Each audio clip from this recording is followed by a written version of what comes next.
Listen! Welcome to Nintendo Voice Chat episode 433, or should I say, hey, listen. Huh. I'm joined today by Per Schneider, Sam Claiborne, Hey, everybody. and Casey DeFreitas. Whoa. Now, you're looking at this desk and you're probably wondering, what are they going to talk about today? Well, good news, everybody. We're going to talk about The Legend of Zelda, Ocarina of Time. And why is that? That's because this game is turning 20 this month. Oh my god. Which is absolutely insane. It's a super important game to all of us on this panel. I hand-selected you because you're the biggest Ocarina of Time fans that I know, and also you were here and available. So it's a little double whammy. But no, it's really good to have you guys on the show. I'm really excited to talk about this game. We're going to do some deep dives into the development of this game, the legacy, things like that. So I really wanted to do a special episode for Ocarina because it's one of my all-time favorite games, and I know that it's a really important game, not only to IGN, but to Nintendo fans at large. Yeah, 20 years ago, did you do a podcast when this game came out? I did, yeah. No, It was nobody no, had. You were looking at You me, did? though. Yeah. Nobody had invented pods yet. Okay, so there's no pods at the No, time. no But there casts. was a website, right? We didn't even have smartphones. Yeah, there was a website. And a review. We reviewed it. IGN64.com. Was it IGN64 then? Yeah. That's right, yeah. So quickly before we get started, I do want to give the audience a little bit of a disclaimer. If you're listening to this on iTunes, if you're an audio-only fan, you might want to jump in and watch the video version of this because we're going to have a lot of supplemental video footage this time around. We have some cool stuff like, video features and stuff like that that's going to work their way into this episode. Nice. Also, a second video disclaimer. If you're out there and you're watching this episode and you're mad because we're playing the 3DS trailer when we should be playing the original trailer or looking at 3DS footage when we're talking about Ocarina of Time on the Nintendo 64, get out of here with that. I don't care. It's going to be great. They're essentially the same game. No big deal. So just roll with The the shield punches, is all right? different. The shield is different, but also it was much easier to pull footage from the 3DS version because it looks so much better than the whatever 480 360p version of the And original. Navi's less annoying, so it doesn't take as much time. It's to the go game through we all That's that. true. remember. It's not the game it was, but it's the game Yeah, we it remember in totally our is. heads what That's it right. looked like. We're going to talk a little bit more about that version later on, but Yeah. I did want to start by talking about this game in terms of legacy for IGN because it was possibly our first 10 out of 10 review. I did want to go ahead and let you kind of explain a little bit about that review, but I put down a quote here, and I'd like you to do your best Per Schneider impersonation and read this quote from your review. Your review Right now? back in 98, yeah. Okay, so you want me to do Per Schneider in 1998, yeah? Uh-huh. Okay, The Legend of Zelda, Ocarina of Time should be recommended playing for every aspiring video game designer and programmer out there. If you're making games and you haven't played this game, then you're like a director who has never seen Citizen Kane. Or a Gremlins. musician. Or Gremlins? Yeah. Okay, I forgot Gremlins. Or a musician who has never heard of Mozart. If you're a gamer looking for your next title to buy, then take it from me. This is as good as it's going to get for a long time. So I just learned two things about you. What? One, in 1998, you were much more German. Yeah, super German. Yeah, very, very German. Two, a little prone to hyperbole, maybe, Yeah, in yeah. 1998. No, Nothing has well, changed. That's one review where you go back and you're probably like, I don't really regret giving it that high of a praise. Yeah, like you'll go back to a review of like Shadow Man or something, and you'll be like, I'm going to take out some adjectives. Which we Sometimes also you gave get a lucky. perfect But 10 no, to, we did but- not. Absolutely not. So, Hey, do- was so this game not a 10 originally? It was a 10. Are you sure? Yeah. I wrote down here that it's so in our re-review on the 3DS version, our friend Rich George, friend of the show, he says in the body of his review, this is the first 10 out of 10 that IGN gave. However, Per seems to disagree. Per, tell us a little bit about Well, here's that. the thing. So IGN actually, as a network, launched on the day the N64 came out. Okay. Which was the release of Super Mario 64, and we had a different rating scale back then. We actually had little hats and star ratings depending on the website. And Super Mario 64 got a perfect rating at the time. In hats? Because I think it was five hats. I'm trying to remember if it was 10 or I think it was five What hats. kind of hats are we talking? Mario Well, this- hats. Okay. Yeah, in that Yes. game it was Mario hats. In this game, it's like little green floppy hats. There was no such thing. We changed the rating scale and we actually adjusted some of the scores back then. Nobody cared. Now people would freak out, of course, if you did anything like that. And Right. there were no review aggregator sites. And so we actually, I think we gave Mario 64 9.8 in hindsight when we redid our scale for these really young websites. When Ocarina of Time came out, it was our first 10 because we had no other game in our record in our database that had 10. That had a 10 out of Yeah, 10. but technically it's a little cheating. So 'cause- 10 with an asterisk. Yes. Yeah, the first 10 with an asterisk, that's but right. still a Yep. 10 out of 10 game. Yeah. I wanted to start by talking a little bit about our first experience with Ocarina of Time. Per, I feel like your experience is probably the most interesting because I feel like none of us were in the media at the time. Yeah, So we're all little kids that got this as gifts. We're gonna wrap with you, but I'm gonna start on the end of the table here with Casey. Yes, Casey, tell me please. a little bit about your first experience with Ocarina. Man, so backtrack a little bit. I had a Nintendo 64 Uh-huh. specifically because I wanted to play Pokemon Stadium and Pokemon Snap. That's the only reason I had a 64. And I think for my birthday or Christmas in 1999, my grandpa gave me Ocarina of Time because it said like it had that Game of the Year seal. And I had no idea what it was. I'd never heard of this before. I mean, I didn't read magazines or anything. I was 9. Sure. And when I finally started playing it, I got hooked immediately. I got into the Deku Tree, and I got stuck. I didn't know what to do. And Shoot the ladder. And my friend, yes, that was actually where I got stuck. Yeah. That's exactly There you where go. I got Yeah. stuck. Put that in every guide. Yeah, and the I ladder. ended up asking my parents for this strategy guide Classic. from Nintendo Power Yeah. because my friends had Nintendo Power and there was an ad for this in there. Okay. And that enabled me to get all the way to the water temple Where you And, got stuck again. where I got stuck Right. again. Sam? All right, so I was a Mario kid. I didn't like Zelda because I liked Mario. I know that doesn't make any sense, but in my Kids are friend weird. group, that was the situation. So I didn't play many Zelda games. I played a little bit of A Link to the Past. Like I rented it, played about half. of it. So I didn't play a Zelda game, and then I actually had stopped playing games altogether. Didn't have a PlayStation, didn't have a Nintendo 64, wasn't interested in games.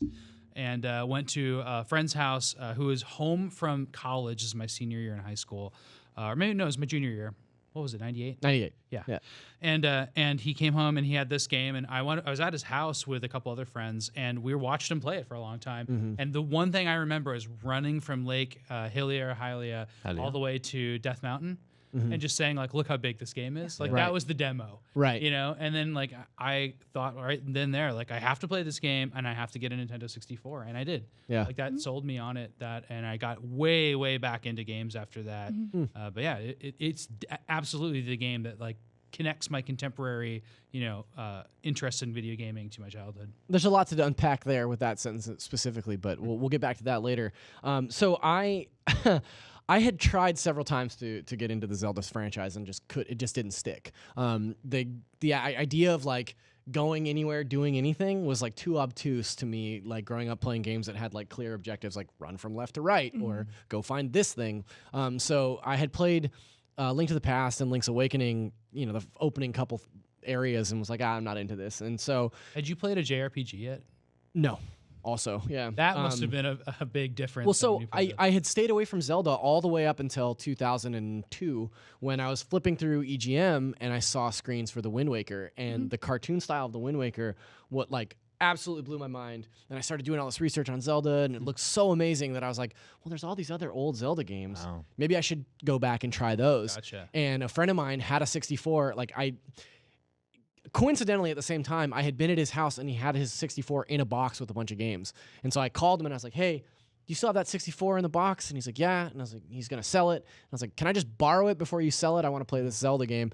I played through Ocarina of Time front to back twice. And then I played Majora's Mask front to back twice. So Majora's Mask Yeah. was out by that time. By the time. Yeah, because this was 2001. Yeah, 2002 maybe. Yeah, and then I went back and played all the older Zelda games, and then Wind Waker came out, and I played Wind Waker. So I kind of went backwards through Zelda, but Ocarina was the first. Did you get a strategy guide? By this time, I could look up strategy That's guides what I was online. thinking, is that yeah. the internet If I got had good stuck, I stuff. could go to like Game FAQs or whatever. GameFAQs had 7, GameFAQs. and IGN had facts at the time too, and I think a full strategy guide that you guys had worked on. We made a PDF guide. PDF Yeah. guide. That's right. Yeah. Tell us about your. Now you were at this point Yes. very much in the industry. Okay. Obviously, like tell us about your first experience with Ocarina. Well, of how Time. many Yeah. years had you been? So I had been probably at IGN for like a year and a half or something like that. Oh, Not yeah. a week and a half. So Yeah. I know you're over that now. Yeah. It's about the same. yeah, and obviously covering Nintendo as a beat with Matt Casamassina at the time on this year website IGN64, which had just changed its name from N64.com and gotten rid of Mario hats and anything that made it look like the official website at Right. the time. People weren't so careful back then. And by the way, Matt wanted to be here, but we just couldn't make the time work. So we'll have to. Hopefully, we'll get him on at some point, though, right? Maybe the Metroid Prime anniversary or something. But he very much wants to come on, so we'll do that. Cool. So this was in early. First of all, this game was just the most anticipated title for anyone. The moment you played Mario 64, you started dreaming about what a Zelda game could be like. I'm a huge fan of A Link to the Past. Before the release of this, my favorite game of all time. And so fast forward to the launch in November. In early November, second week of November, Nintendo invited a bunch of journalists to Julius Castle, this kind of like touristy restaurant in the city. They were trying to theme their event, as you can tell, castle, right? Right. What was it called? Julius Castle. Julius. Yeah, and so they had 15 demo stations set up. Mr. Miyamoto was in the room. His translator Minagawa. Yeah, we have some. You provided us with some stills here that we'll roll. We have a as well. picture from the event, and so first they made us do this really dumb, like scavenger hunt through the streets of San Francisco. Did they make you wear that In a mock limo? turtleneck as well? No, that was the style of the day. Look at Casamasino with his. That's a drug rug. His giant. That's a drug rug. Yeah, Okay. that's what Are you guys in a limousine? We are in a limo. That's right. So it was the boondoggle that you don't see nowadays anymore, where they just tried to put on a fun event. All we were thinking, of course, the entire time was just let us play the game, right? And so you were supposed to find these people around San Francisco. Is cold, of course. The city's not that warm in the winter, and like you'll see some of the other photos. They had placed NPCs around the city, not themed after the Legend of Zelda, but like a guy like looking like a wizard and like a Sir Lancelot or something. Just bare fantasy themed. Right? Very strange Vanilla stuff. Oh, fantasy. man. Here we go. Just Anyway, some yeah, random wizard. Yeah. So of course we hadn't played Ocarina of Time at the time here, so we didn't know if this was actually a character that we'd find in the game. But the answer is no, and so we called him Mr. Waffles. So this whole thing ended up at Julius Castle. We got to sit down with 15. There were 15 demo stations. People from like Game Informer and EGM and some other websites were there. There weren't that many websites at the time, and we got to play this game for 5 hours. All this Sir Lancelot. Yeah. I don't Looking good. Yeah. And so, 5 hours, if you think of Ocarina of Time, if you've never played it, you can imagine people got stuck in all sorts of different places. And, you'd look over to the guy next to you playing, be like, hey, how'd you get the horse already? Right. And so kind of people were exchanging ideas. Mr. Miyamoto was walking around behind us, watching us play on the screen. It's like the most nerve-wracking thing. And like you'd go off in the wrong direction. He'd kind of like shake his head and go like... You're like, no, what am I doing? So that was my first Do you exposure remember to where the game. you got to? Did you get to talk to Princess Zelda in the castle? Or? This is really cool. Look at here's Miyamoto holding your magazine, which I think is wild. We only made one magazine. This was when Imagine Media, our parent company, was thinking about creating an N64 magazine. It was just difficult to make this work as a business because there weren't that many games, right? And you need advertisements. So we did a one-off magazine. Just this issue. Yeah, just this issue. Wow. I forgot I could have brought this on. I have it at my desk. It's right here. And we have it right okay, here. cool. But I have it signed by Matt and Pear. That's awesome. I have it signed by Mr. Miyamoto. Yeah, you do. A little better. But yeah, we see. played for 5 hours, and it was just, we were all smitten. Everybody just wanted to keep playing it. They didn't give us the game right there. Oh, man. But instead, it arrived 3 days before it was out. We got our copy, gold copy, and then we just locked ourselves. Was in it a room. actually exciting and fun to play the first time? Yes. Or It were you was like more stressed? just everybody's hands were shaking. Yeah. We're so excited to play this game. Did you play as adult Link or child Link or? No, you started in the very It was beginning. from the beginning. Yeah. So you had to And get to the Deku so tree. you basically got go to to the the point castle. where you'd switch over to adult Link. I think I think I got there a couple of people. Some Wow. people just messed 5 hours, that's around. pretty You think fast. you got through Jabu Jabu and everything? Yeah. But people were helping each other because Jabu Jabu got complicated. Yeah. Yeah. That's a tough Yeah. one. Well, guys, let's talk about the development of this game. Let's go all the way back to 1998, 1996, even when they were starting development here. So, first of all, it had been 5 years since A Link to the Past had come out. Or since Link's Awakening had come out, right? And 7 years since A Link to the Past. So people had been without a Legend of Zelda game for a very long time. So as this game was in development and more news started coming out about it, obviously, like Pear was saying, the hype was absolutely through the roof.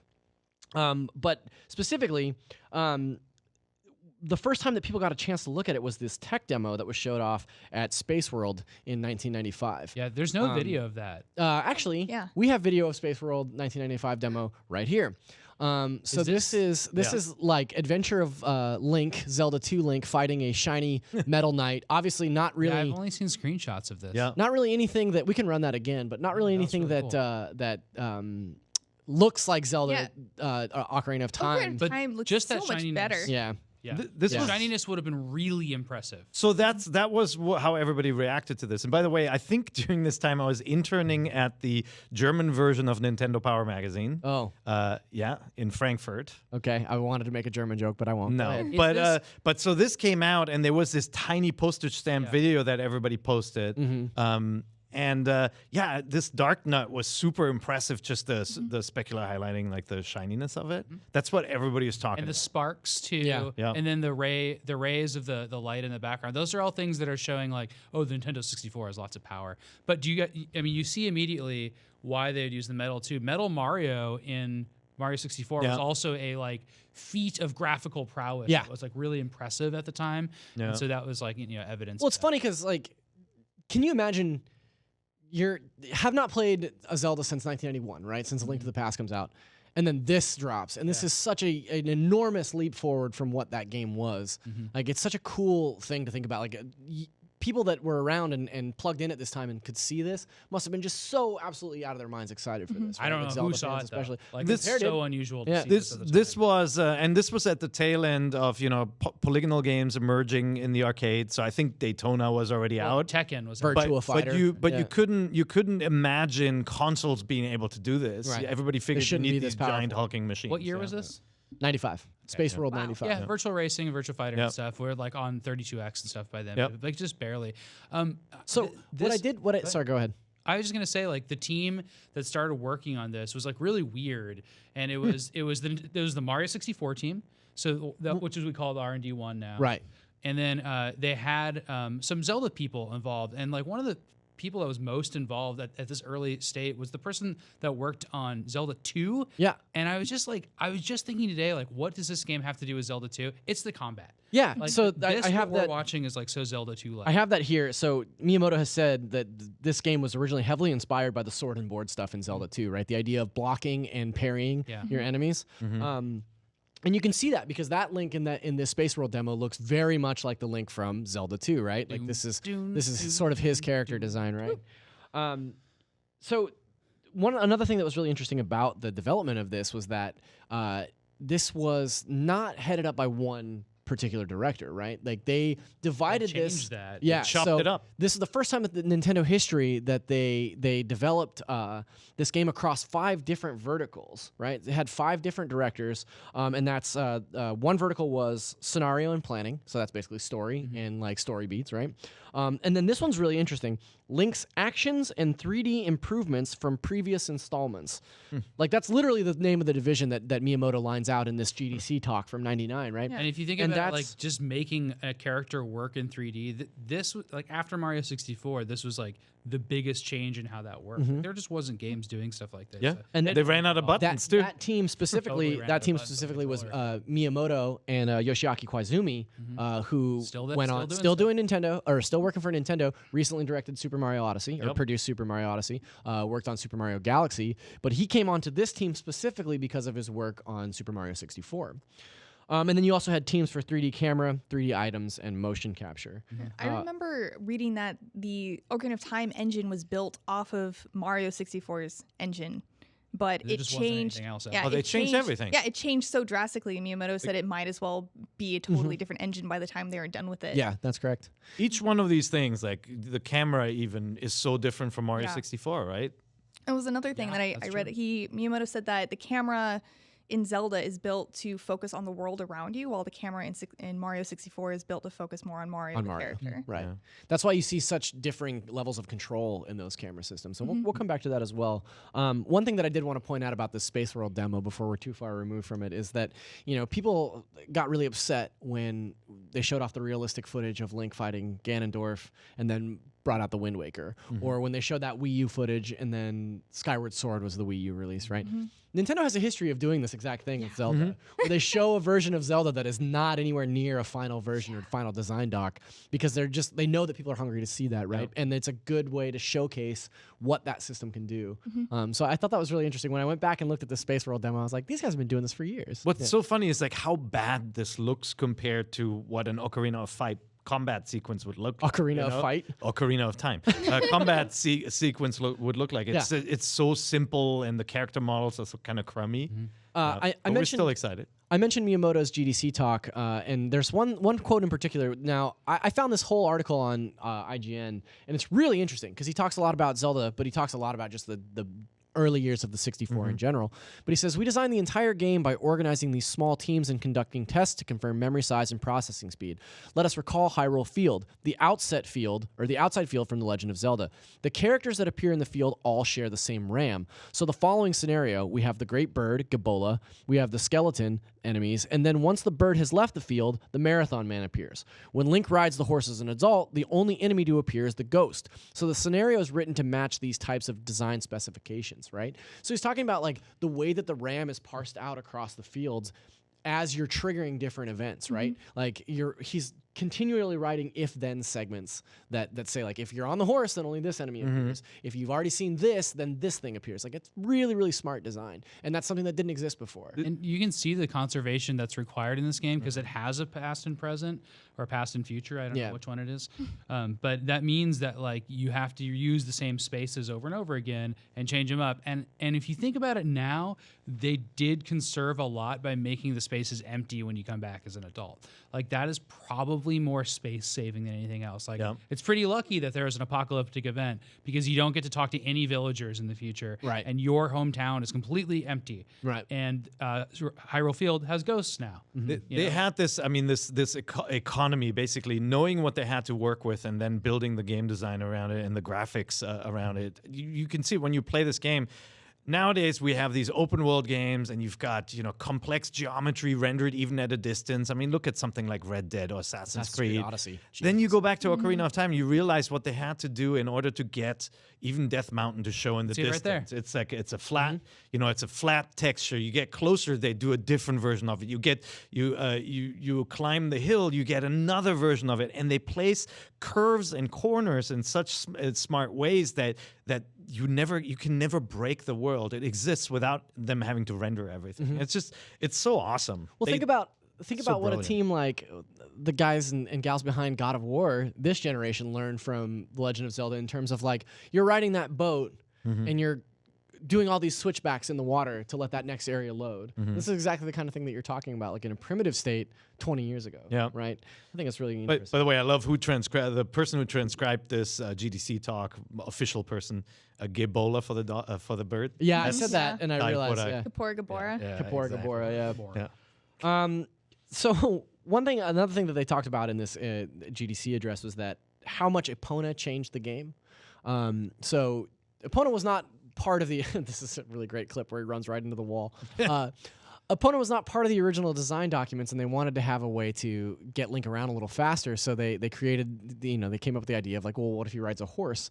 But they realized that the traversal was so fun and so fast that they had to build the game exponentially bigger to allow. Yeah, I've heard that from several sources. Yeah, to allow that making the horse was actually the biggest influence on whether they made an open area. And it's not really an open world, but they made open areas to accommodate the horse because that was so impressive. That's a very Miyamoto thing. Mr. Miyamoto wanted to put in Yoshi in Mario 3, but was unable to. Or no, actually, going back to Mario 1. He always wanted Mario to ride a dinosaur, but it was just like, physically limited. They just couldn't figure out how to do it. So like getting that in Mario World was a big deal. And then like clearly riding the horse, just like riding the dinosaur in Mario, was just like a big fun thing that he wanted to get into. But it's so cool too. When you first traverse that world, it seems just ridiculously big, right? It is a little empty. There's not that much to do. You see some of the like the pea-hat enemies like flying around me and when stuff. I was a kid. But it's like, but there's not a ton there. Yeah. And then you think about like, oh, do I have to run back and forth every time I come back? And then you get the horse, and the world just kind of shrinks. It's so cool.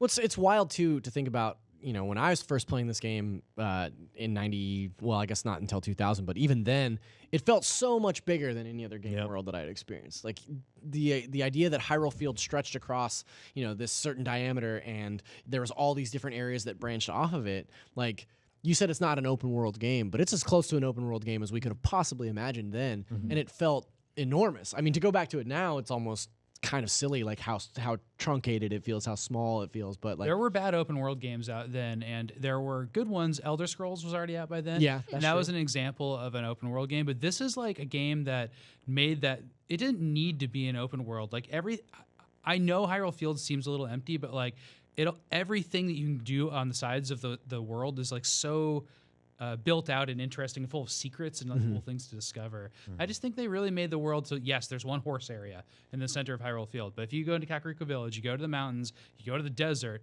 like every little corner of that map has something cool to do in it. It's like great little playgrounds everywhere. Yeah. So another source for a lot of this research was the Iwata Asks articles from around the time that good. Well, around the time that Ocarina of Time 3D came out, he did a series of these Iwata Asks around Ocarina, and they talked a lot about different Zelda iterations. But a few things that I thought were very interesting were some of the ideas that were scrapped from Ocarina of Time. So I wanted to bounce these off of you and get your impression. So originally, Miyamoto was a little concerned that the Nintendo 64 couldn't handle big outdoor areas. So his initial design was the same idea as Super Mario 64. Link would be, the entire adventure would take place in Ganon's castle, and Link would jump in and out of paintings, and that's how he would navigate that world and how he would access different dungeons and things like that. And that's why we have the Phantom Ganon boss. That's exactly what I was going to say. I was like, yeah. It's exactly the same. So that idea carried over from the very first concept of Ocarina of Time. Do you think the Forest Temple is a prototype of that castle, and they just made it could into be. a Can you guys think of another situation that's like Mario in that with the paintings? If you go to Princess Zelda's castle, if you're in Hyrule Castle and you look through this one window, you can see a painting of Mario, Bowser. Oh yeah. And Yeah, that's right. So they totally Easter egged that. Yeah. I forgot all about that. Yeah. Yeah. Another idea that didn't make the final cut. Part of the game could have been on rails. So I wonder which parts of the games. There is a part of the game on rails, which is the ship in the not Spirit Temple. Oh yeah, that's right. Yeah, I know what you're talking Which about. is Yeah. the Spirit one Temple. that's not the Spirit Temple. Yeah. No, that's the one in the desert. I see what you're saying. Yeah, Shadow yeah. Temple. Shadow It's Temple. Shadow. Yeah. Under the well. Yeah, like on that, and it does that like elevator type scene where it's like things jump in your boat and you have to Yes. fight them. But yeah, Yeah. there's barely anything on rails. And also, I remember from that same thing, could have been first person. Yeah. When there's still like first person slingshots and stuff, but like man, that would have I think just not worked. Yeah. No. I feel like definitely they not. would have had horse stuff on rails, just like they had in like maybe crossbow training or something, where you get to shoot stuff with bow and That arrow. is actually in the Gerudo Desert, the challenge area. Your horse, I think, rides on rails while you shoot the. You can control it. Yeah. Oh, you Yeah, can yeah, control it? You can go back Okay, and forth. that's yeah. really difficult. Yeah. Yeah, the idea of playing this whole game in first person is wildly uncomfortable to me. Like, I just think that, like, I don't think that the Nintendo 64 is powerful enough to like have an entire game in first person like this early. I guess we got GoldenEye, so maybe I'm wrong. I But take then, that back. but you conserve. You don't have to render the character in that case, so it might actually be a little easier to do. You know. You wouldn't get to see hunky adult Link. Yeah. That's true. Yeah, he was a Stone Cold Fox. Yeah. That's true. Speaking of not being able to see Adult Link, here's the opposite. One of the ideas, originally this game was designed with Adult Link in mind only. And one of the things that's sort of notorious about Miyamoto is that he loves to change stuff in the 11th hour. And he asked the designers, well, what if we played this from a child's perspective? Like, what if instead of this hunky adult Link, we got like a child version instead? And so they kind of rescoped everything, made a child version of Link, sent him out into the world, and Miyamoto liked it so much, he was like, okay, well, we'll start the game here.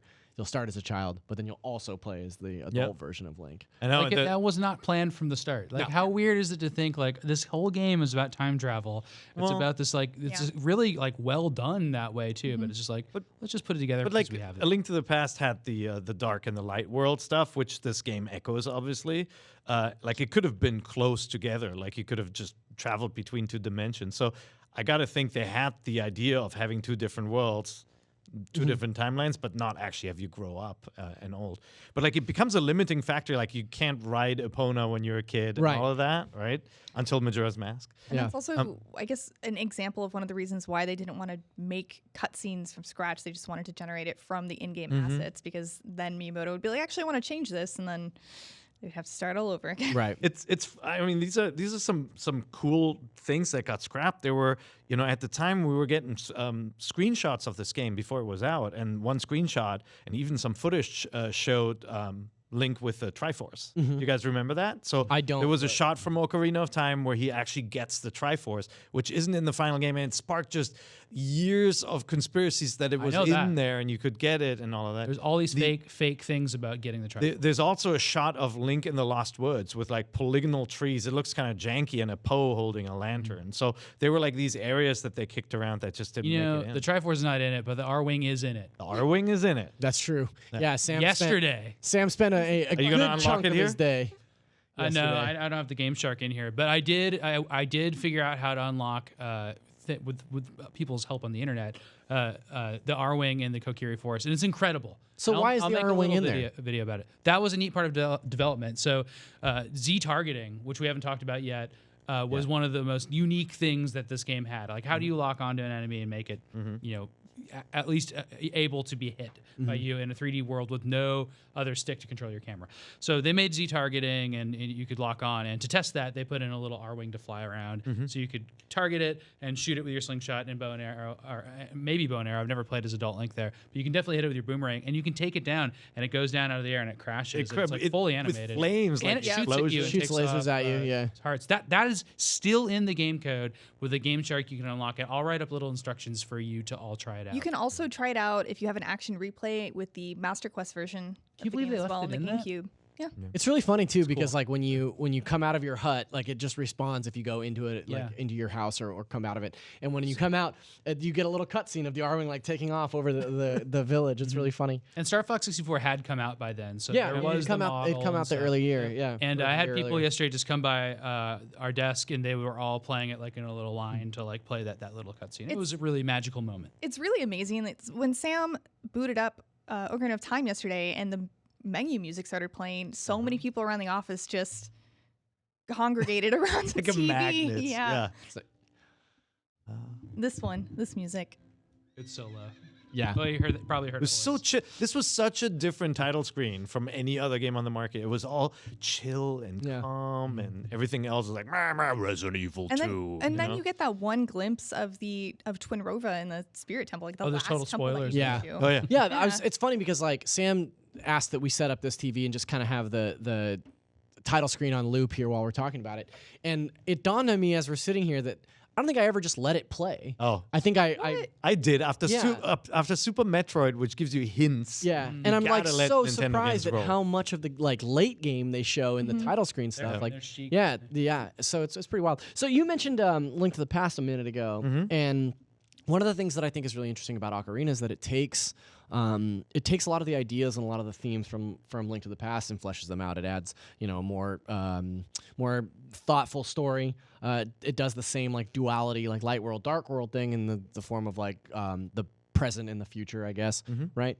Do you feel that it's kind of the same treatment as the original Legend of Zelda to A Link to the Past or Metroid to Super Metroid? Because like Nintendo has this like early history of kind of redesigning, remaking their games until they got it right, and then moving forward from Ocarina of Time, you get this like sort of remake of Link to the Past, and then every Zelda game after that, It's locked is in.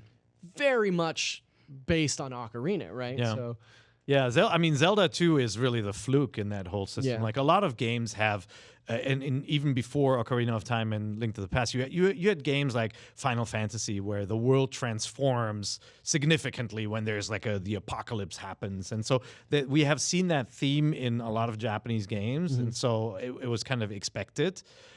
Did you think it was too much like Link to the Past, though? No, when because I that played is a it- criticism of this So, game. so in hindsight, you can see it, but when you play it, that step to 3D is so significant and it feels so different. It was just like when you played Super Mario 64.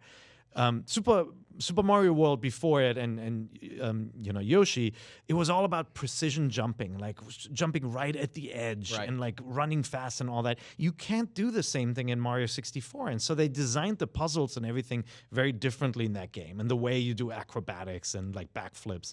And Ocarina of Time was the same way. They took some concepts, like you don't really use your jump button in Link to the Past. Right. There's no feather or anything in that one. And so they did the same thing here. But because you're in 3D, I felt like everything changed. It feels so different.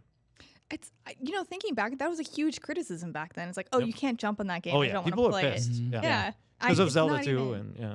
It's not even a thought in my mind anymore now. I just don't even Occasionally, think some about of the automated jump stuff does get a little bit wonky. It does. But, yeah. It would have been nice to be able to jump, but they probably also thought it would break the game in certain areas. Yeah. you Well, know? I mean, so Mario's a different game, right? And like that's about your character and acrobatics and moving around. But this is more like a game like Tomb Raider. And boy, did Tomb Raider fail at that one thing, because it gave you a jump button and it gave you tank controls and like the precision to move around 3D space. And you can see why that doesn't work. And so, You have I mean, to premeditate your jump in Tomb Raider always, Always, yeah. And it's like Prince of Persia or something. Yeah. So you have this game is like just really, really conscious of not letting people screw up their 3D space, but letting them explore it still. And even though and what's weird is that the levels are so vertical. Like Death Mountain's like temple, it's like you just go down, down, down, down, down, or just the Deku tree in the very beginning. And there's like the components of the levels that are vertical too, right? Like solving the central core of the fire temple. Yeah. Like the stairwells in the forest temple, and like how you twist rooms and stuff. Oh my gosh, all of that stuff you couldn't do in 2D, and that's why I felt like this game didn't feel like Link to the Past when you played it, even though it had a light and a lot dark of the world. same. Yeah. But you really feel a 3D world and that you got around it and you didn't need a jump button. Like that's like kind of mind blowing when you think back on it, because like every game had a jump button. That's how you explored. You jumped. Yeah. So we've kind of lost the thread here. We kind of jumped around to a bunch of other stuff. We were talking specifically about the development, but that takes us right up to the release of the game, right? So we're talking about, I have the date written down, November 21st, 1998. So prior to the launch of this game, Nintendo 64 was desperate for first-party support. A lot of people had kind of talked about Zelda in a way of like, okay, this game needs to be a hit. It needs to be like a tremendous success in order for the Nintendo 64 to survive. Star Fox, Sam, you just pointed this out. Star Fox and Mario had come out before. There was a couple other first-party games that had come out and been successful. And this had been a year delayed. Like it was supposed to be out the year before. Right. So the One holiday year. '98 season like needed Zelda so bad for Nintendo did, and so that resulted in basically like a full-on media blitz. Right. Yeah. Commercials were run inside theaters, which was sort of unprecedented at the time. Here you can actually see this is the 3DS version of the original TV spot, which I thought was really clever. They redid the original TV spot with the 3DS graphics, but for all intents and purposes, this is basically the TV spot that ran in theaters With the Conan score. with the the music Conan from score. Conan. Yeah. It showed up on the cover of IGN 64. It Yeah. showed up on the cover of obviously Nintendo Power. Next Gen is here. We should show that off too. But EGM, yeah, obviously full-on media blitz. And the result was 500,000 pre-orders were placed, to the extent that outlets or stores had to stop pre-orders. They said, okay, we can't do any more pre-orders because we don't know that we can fulfill all And these of course, orders. the pre-order version was the gold version. Yeah. Right. And that number is more than triple the pre-orders for any other previous game ever. No other pre-orders had ever topped that much. It wound up 2.5 million copies sold in 1998. And keep in mind, this game came out in November. So that means that in 39 days from release to the end of the year, it sold 2.5 million copies, which is absolutely crazy. How do you think Call of Duty did that year? $150 million made in less than 40 days. Sam, you wanted to talk a little bit about the actual release versions, but before you jump into that, I did want to read this thing. So this is another IGN article. Peter Main, the EVP of Nintendo at the time, he said this 3 weeks prior to launch, and it's like almost prophetic to me the way that this reads. He says, Zelda's popularity will be based on its ability to morph the definition of a traditional role-playing game into something entirely different. By combining an engrossing RPG storyline with unprecedented real-time 3D graphics and a huge dose of adventure, it represents an experience with immense appeal to game players of all ages and all skill levels. In short, we expect The Legend of Zelda Ocarina of Time to reinvent this generation of hardware much the same way that Donkey Kong Country did 6 years ago. ago. It Or is- 4 years. I'm sorry.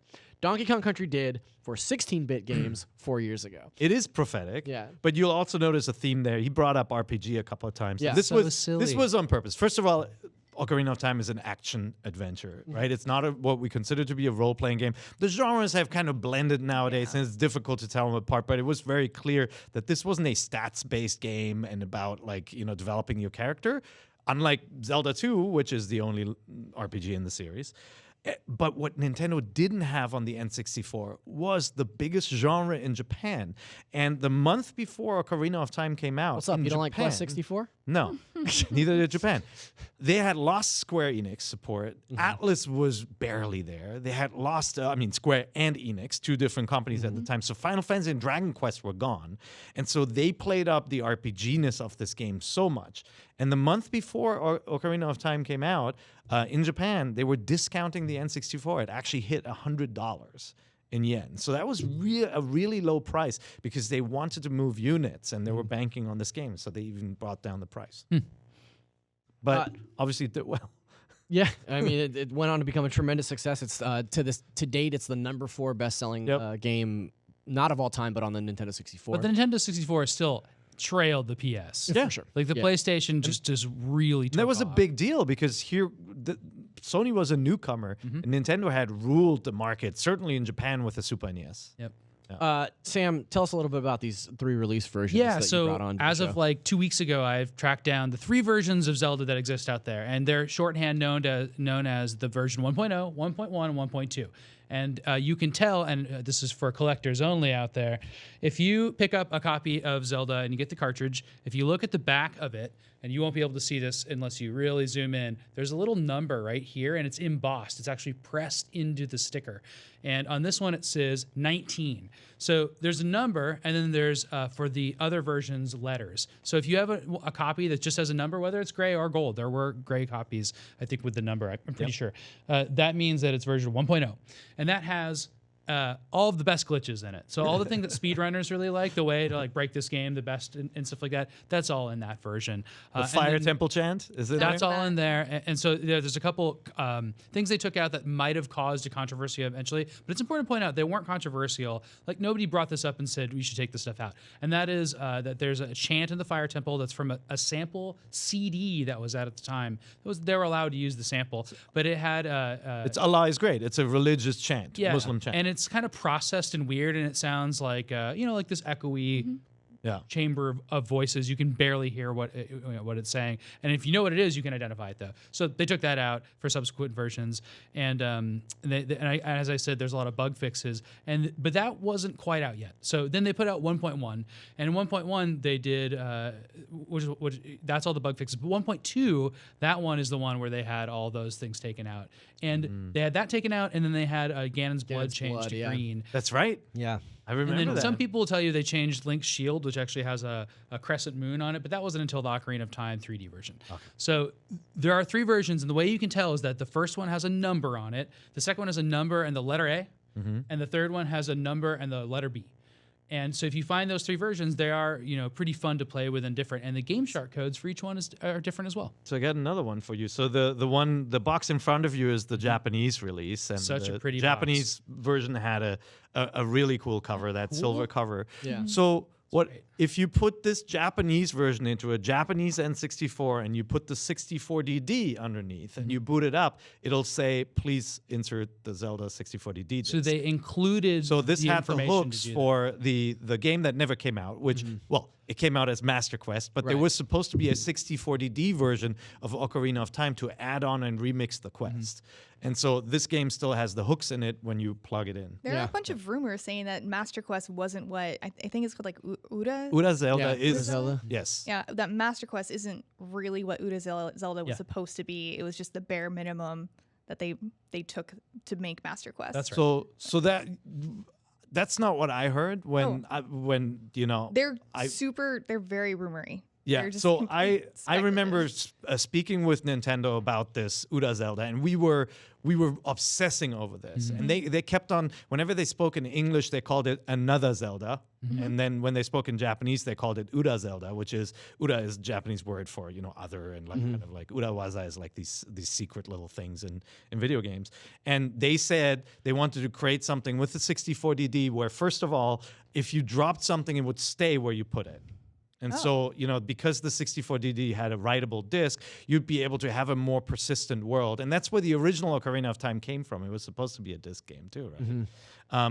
And it was supposed to have these persistent things, but they specifically talked about remixing the items and the locations in every dungeon, which is exactly what Master Quest is. Right. So, But the first thing you said is not in Master No. Quest. I think that's interesting that they wanted to play with the 64 DD like hardware, Yeah. and that's not what we got. We just got like a shuffle dungeon game, which I love. But there's also cows. And more there's cows. There's cows and Jabba Jabba Jabba. way Jabba. more Really? cool. Okay. Okay, let's take some time to talk about the actual game itself. We've Yeah. talked about development. We've talked about the release. I should also mention that upon its release, obviously, it got perfect scores from so many outlets. Let's see. I wrote it down here somewhere. Everybody.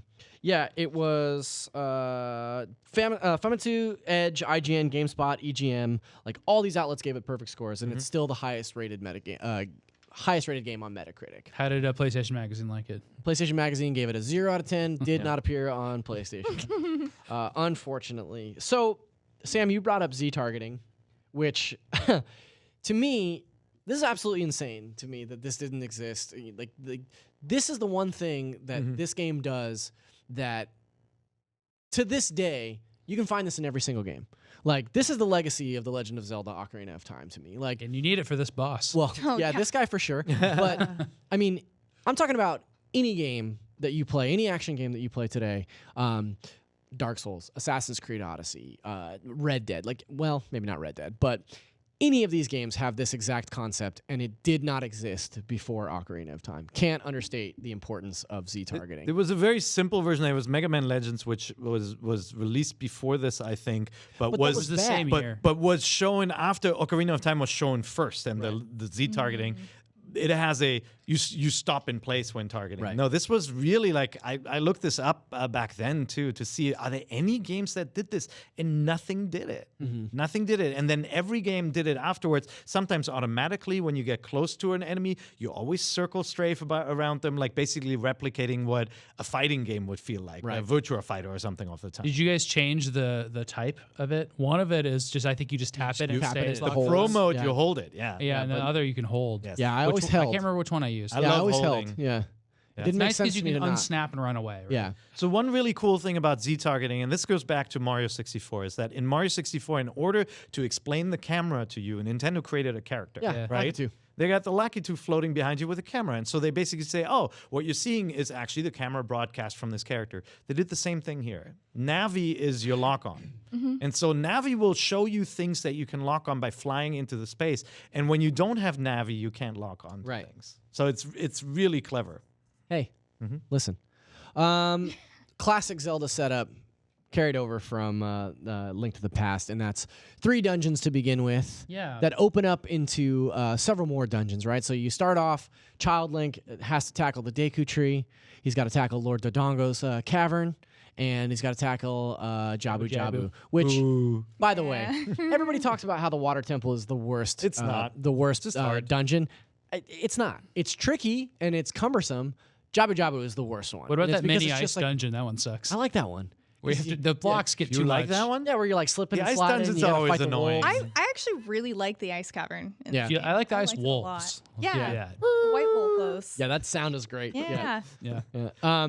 And then after that, obviously it opens up into the forest, fire, water, shadow, spirit dungeon. And then Ganon. I say And Ganon's mini Castle is a dungeons. dungeon. Yeah, there's mini dungeons as well. I like to classify Ganon's Castle as a dungeon. Some people say that that's not the case. Yeah, there's it's bottom of the absolutely- well. What Yeah. else is there? There's a couple. Bottom of the little well is really mini crazy. ones. That was cool when you walked in and all that crap flies out of the well. Yeah. Like the black like smoke and it does like a stuff and- first-person camera thing. Yeah, it's a really cool cutscene, and that was one of those unexpected events. You know, that was a major thing to happen where you thought you knew this place, you went in and out so many times, and then suddenly something changed. Which is that happens in so many games nowadays, but it's just like that didn't exist back So then. not having played Link to the Past, that twist of having more game after the first 3 was like my most memorable experience of that game. Like I couldn't believe how big the game was because they teased me with the first 3. But everybody else had already experienced that with Link to the Past. And I had too, but I completely forgot like that was the structure. Somehow I had managed to avoid knowing too much about Ocarina of Time, and going into the Temple of Time, pulling out that sword, and then there's that cutscene where it like cuts to Link as an adult 7 years down the road. It was like, what's happening? Like, this is totally unexpected to me. Like I didn't know that this was going to be the case, and so I think that was really impactful for me. That moment where it's like, oh, this is a whole new rule set that I get to play the second half of the game. Well, more than second half of the game with. But I did want to talk about a little bit about what everybody's favorite dungeon is and what everybody's favorite boss is. Easy. Yeah. So go ahead. Forest Temple. Forest Temple. Forest Temple is so good. First of all, how you get into it is Get a so puzzle. stuck in Why are that you shaking temple. your You're head? crazy. I got so stuck on the Forest Temple because one of the keys is in a chest outside the temple. Yep.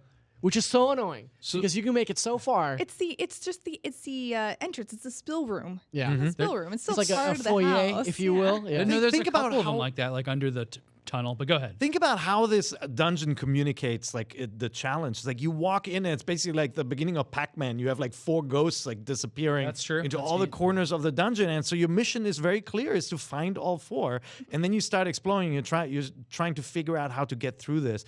But it has the coolest puzzles. It has the twisting room where you shoot Which looks like a cool Hitchcock effect. yeah, and like brrr, And Peter Jackson kind of took that in Lord of the Rings later. Then it has rooms that you turn on its side. It has an outdoors area with It actually has a water ceiling that mashes you. Yeah, In the it has basement? The Deku That- Babas, the That room was scary. I hated that room. Yeah. and then it had this really kind of creepy music and atmosphere. I just think it's still one What of are my those favorite guys dungeons. called? Room masters or something? The Floor Masters. The floor. Well, there's floor masters and there's also there's ceiling masters, right? Oh, that's The ones that drop and grab Yeah. you. But that wasn't in. That's not They in take you Forest out. That was in Temple, the is it? Forest Yeah, in the Temple. Forest Yeah. Temple, and they Forest take you Temple out has of the it dang all. temple. It sucks. Yeah. it has everything. And Sam, what's- one of them's a mini boss, and when you hit it, it like breaks up into a bunch of little Small Little baby hands. Yeah. God, that was I don't like all creepy. that. If you have that fire spell by that point, that's so Yeah. satisfying. Just to be like, bah. And Sam, then what's your favorite dungeon?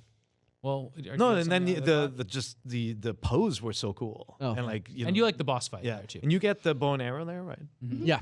That's a good one. My favorite is the Spirit Temple, and for the same reason I Yeah. already mentioned that. really So I love how the game expands in the way it does, but there's a second expansion for me at least, in that you have been to all the areas, and then you go to all of them as an adult. You go back to Lake Hylia, it's drained. You know, you go back to the graveyard and it has a dungeon in it.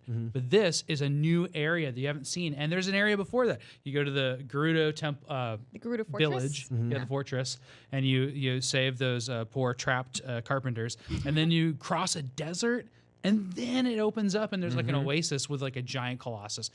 Coolest part of the game. It Yeah. looks so good, just the Colossus there. Well, it's not only that, but it's it's past and future. Yeah, that's that what I you was gonna do say. in It's the like dungeon. it's the only dungeon that really utilizes that time swapping mechanic.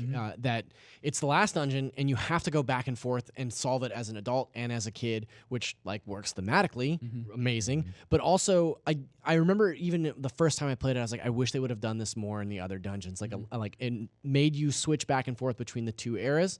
That made it because so unique. That made it so Yeah. cool and special. and It is wonderful. it also has my favorite boss. Twin Rove is my favorite boss. But Casey, tell us about your favorite. Again, the Forest Temple is also my favorite dungeon in that game. I also, as I mentioned before, I really didn't know like there's so much love for the Forest Temple out there. So it good. just has really interesting mechanics, and the puzzles in it are so varied and unique and interesting. Even that last room before you get to the boss temple is a mini puzzle in itself, where you have to rotate the room and find all these different treasures. And Yeah. to find the last ghost, or to get it out rather, you have to do a sliding block puzzle to make a picture. Like there's Right. just Yeah. so many. And you had to shoot the ghost in the painting too, and go Yeah. up and down the stairs. That's right? right. Yeah, there were so many cool, interesting things in that temple, and it just makes it memorable. And even the music today is still super memorable music. Like I've used it for like Halloween. Those like weird events background and- screeches. Yeah. Yeah. And videos when Getting we're there is talking about fun something because it's spooky. like one of the It's a earliest places in the maze. game, and you go Yeah. through the little maze, and then there's like the giant guy in the Yeah. Yeah. future, right? It's like bam, Yeah. bam. Moblin. No, wait, is what that in the those guys past? are? I think that's in the past, actually. Yeah, that's, But then Saria is back. She's like the only person left from the original village, which I thought was like really cool when I first played that. You talk to her and you're like, I've been here before though. Now there's a dungeon right there. I love that feeling. Same with the graveyard. Yeah. Pear, you wanted specifically to shout out to Phantom Ganon as your boss fight, your choice for my favorite boss. Yeah, and like Twin Rova mechanically is the coolest just because of the elemental stuff in it. It's so cool. But this was just visually such a cool sequence that you see a boss in the room, and then first of all, it's like it's not him. It was a bait and switch, right? It's a phantom ghost version, and that he rides into the paintings, and you have to kind of pay attention to your environment in order to figure out where he's coming from. It's just visually Use that so Z button, cool. choo, choo, Yeah, choo, look at to this. turn around really fast. So I you love have to, that. you have there to you go. like, He's doing it. you have to like look at where that. he's coming out from.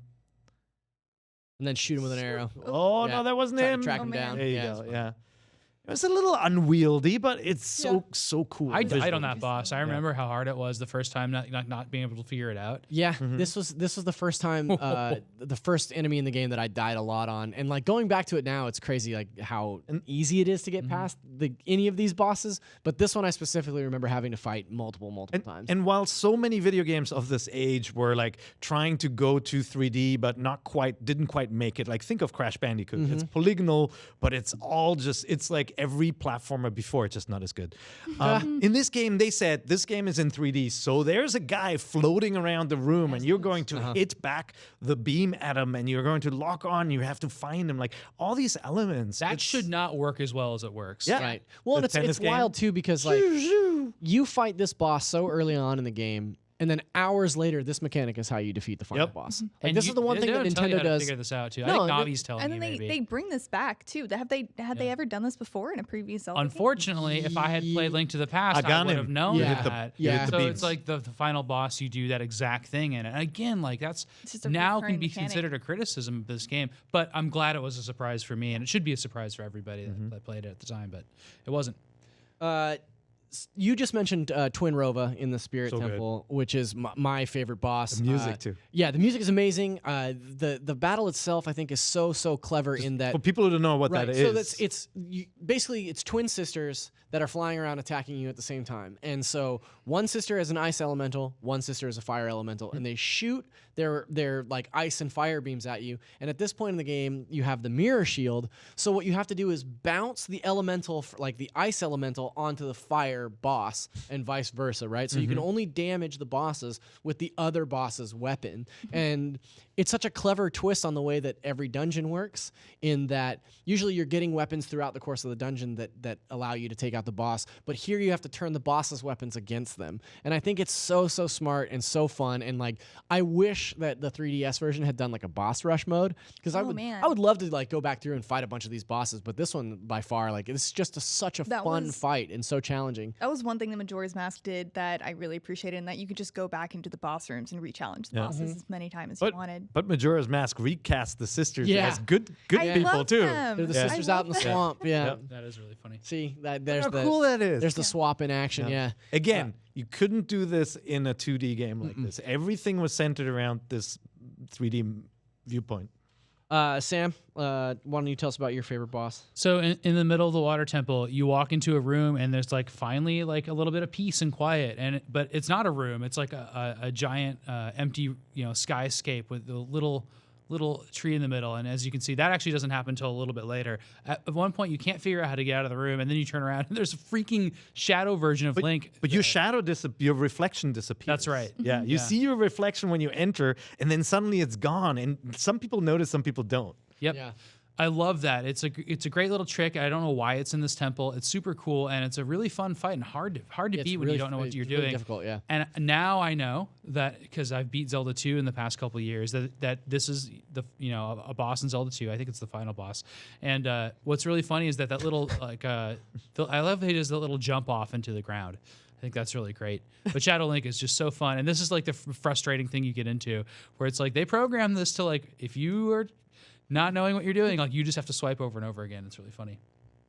He copies your moves, so Yeah, you got to figure out how to fight. He's your mirror image. That like, reflection is like, that was graphically seriously the most impressive thing. Like, I would just stare at this room. It looked so good. I don't know why that looked good to me, but like this is for some reason a graphically impressive, and also like it's impressionistic. It's not realistic. It's like, it doesn't look like anything. They artistically designed this to look cool. This player's strategy is not sound. No. He's just Just mashing the hacking, button, which yeah. means Darkling just copies everything. Right. Yeah. And then it turns into the room like it's a holodeck. Yeah. Oh This temple also had the abyss enemy in it, right? Yeah. Like the It's yeah. an so amoeba, it from comes the and abyss. grabs you Exactly. in It's the like the big water. moving water.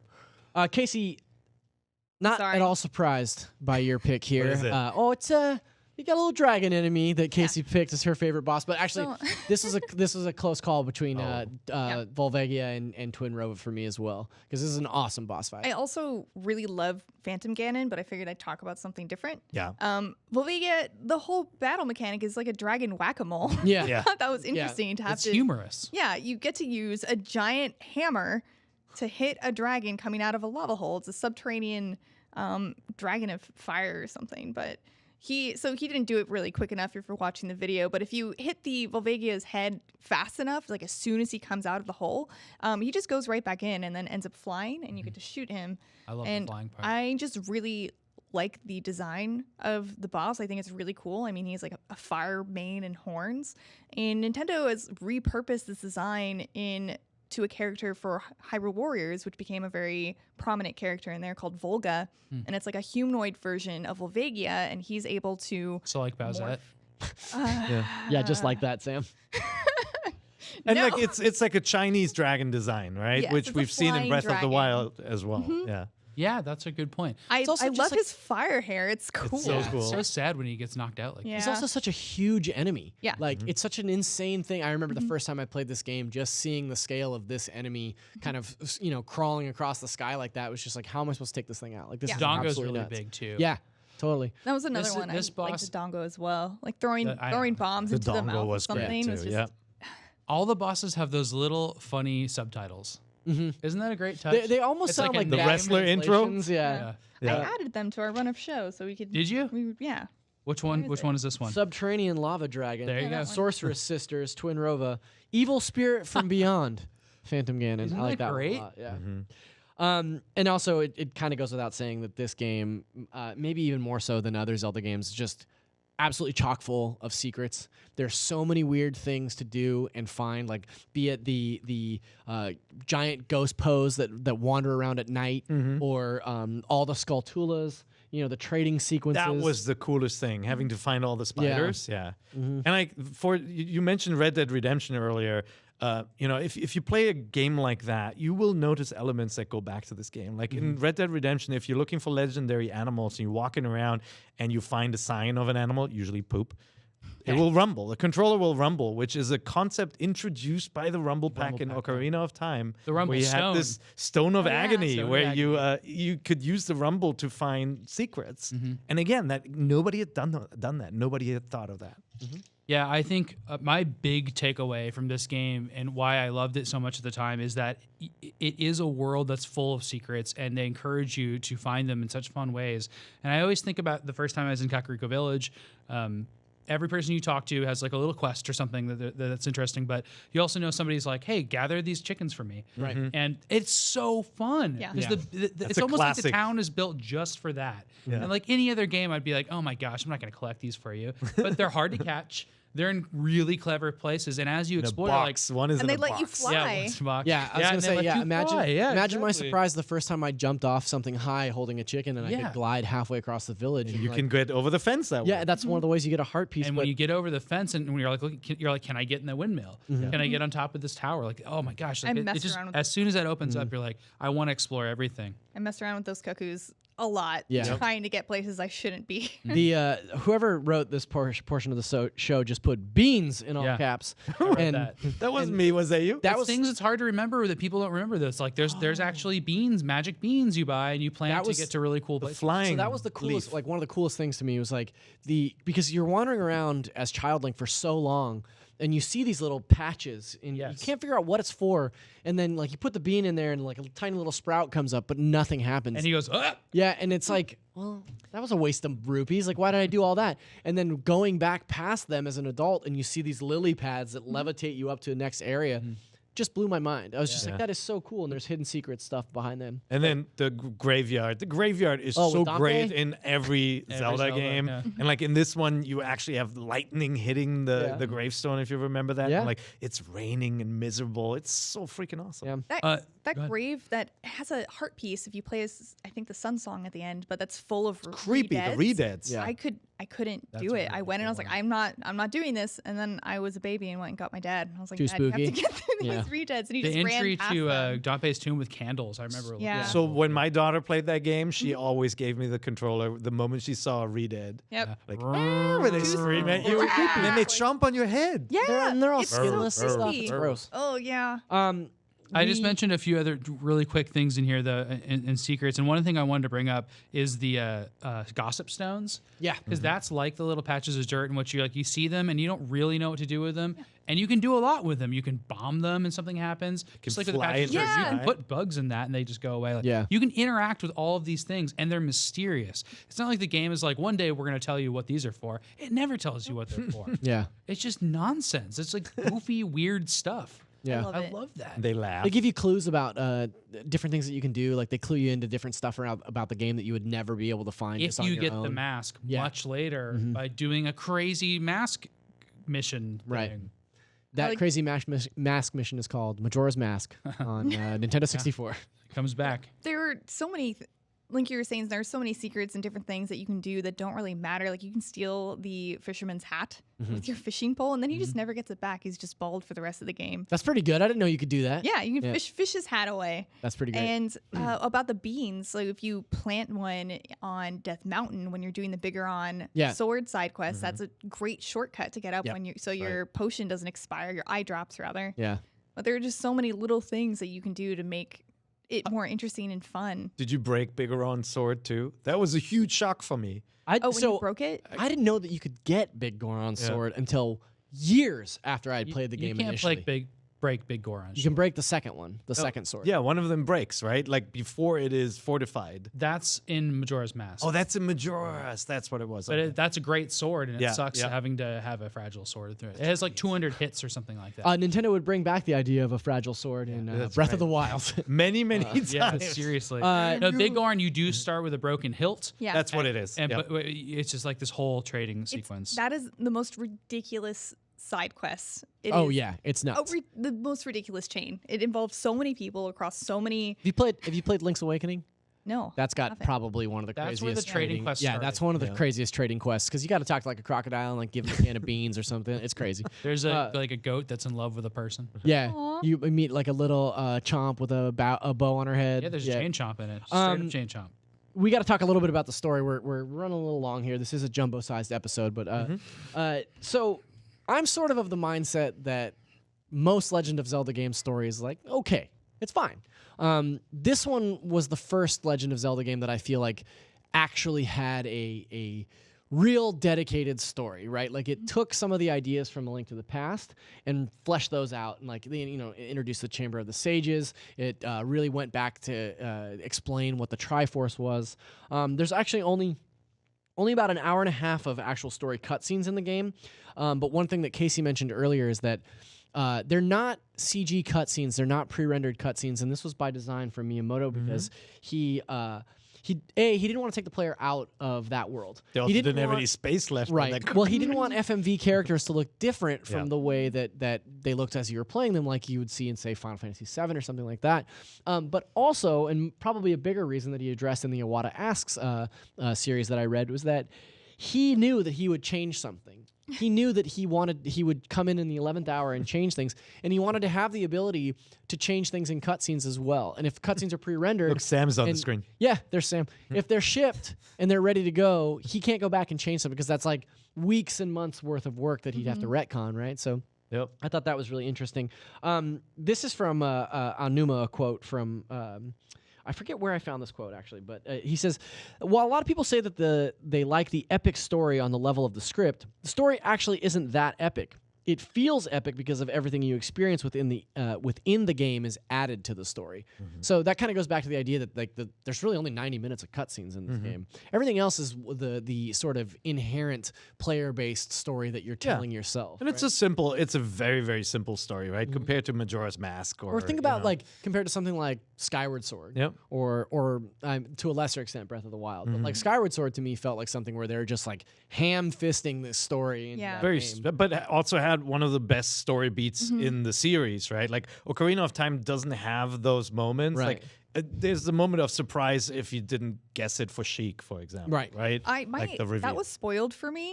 Boo. I thought Sheik was his own person this entire time. Then my friend's like, "Oh yeah, Sheik Zelda," while I was over at her place playing. I was like, "What?" Yeah, I was like, "No." That's so mean. I had That's a no bummer. idea. Yeah.